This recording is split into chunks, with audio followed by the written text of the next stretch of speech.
Something in your garden has changed this summer, and you're the reason, though not in the way you'd assume. The feeder is still full, the hedge is still there. Nothing looks different. But somewhere between June and now, your garden became something else entirely. A hunting ground. Good enough that a bird of prey has started using it, regularly.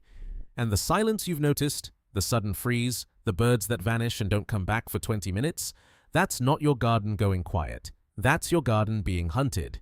Here's what's actually happening above your fence line. Welcome to Garden Bird Secrets.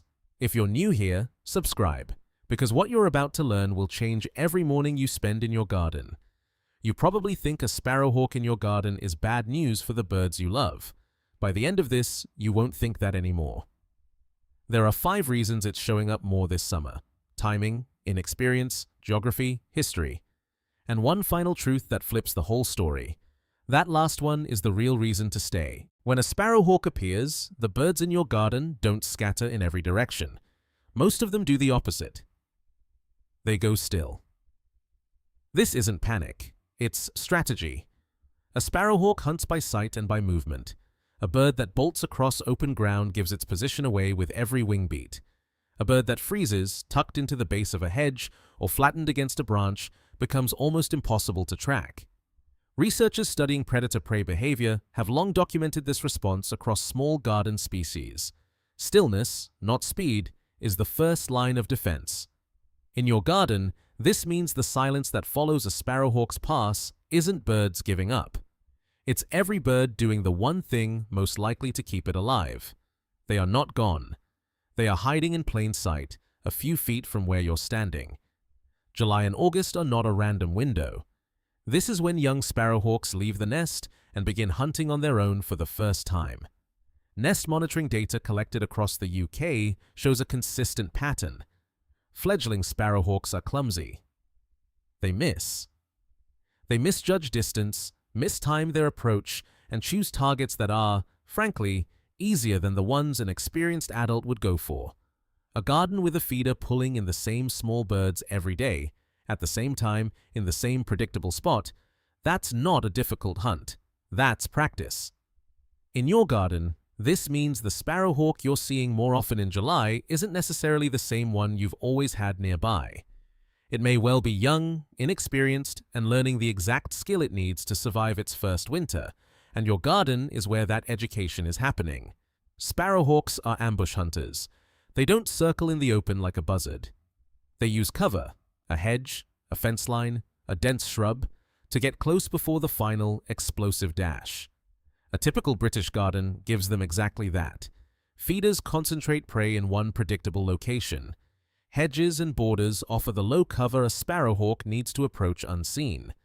Put those two things next to each other, which is precisely how most gardens are laid out, and you have, without ever intending to, built a hunting ground. Not a bad one. A genuinely well-designed one. In your garden, this means the layout you chose for beauty or privacy, or simply because it's what was already there, is also the layout a sparrowhawk would choose if it were designing the garden itself. You didn't invite it, but you did build the perfect place for it to come. There's a reason your grandparents may never have mentioned seeing one. Through the middle of the last century, organochlorine pesticides moved up the food chain and settled in the fat and eggs of birds of prey. Sparrowhawks, sitting near the top of that chain, were among the hardest hit. Eggshells thinned, populations collapsed. Across large parts of Britain, the sparrowhawk simply vanished from gardens where it had always been present. The recovery came only after those pesticides were withdrawn, through the 1970s and into the 1980s. A slow, decades-long return that conservation monitoring has tracked closely ever since. In your garden, this means the bird interrupting your afternoon is not background wildlife that has always been there. It's a comeback. A genuinely rare piece of recovered ground playing out on your fence post. Stay with me, because this next part changes everything. It feels reasonable to assume that more sparrowhawk visits mean fewer garden birds. Fewer blue tits, fewer sparrows. A predator, doing what predators do, taking a toll you can watch happen from your own window. Long-term studies of sparrowhawk predation, among the most detailed of their kind, found something that runs directly against that assumption. Sparrowhawks do not drive down songbird populations in any lasting way. Prey numbers are governed far more by food supply, nesting success, and winter survival than by how often a hawk passes through. When a sparrowhawk takes a bird, in most cases, that bird's place is filled again well before the following breeding season. In your garden, this means the hawk is not quietly emptying your garden of everything else you love watching. It's operating within a balance that was already there, one your garden is healthy enough to support. Here is what I think is actually true once you sit with all of this together. A predator doesn't choose an empty stage. It chooses a garden with enough small birds, enough cover, enough food, enough life to make the hunt worth attempting in the first place.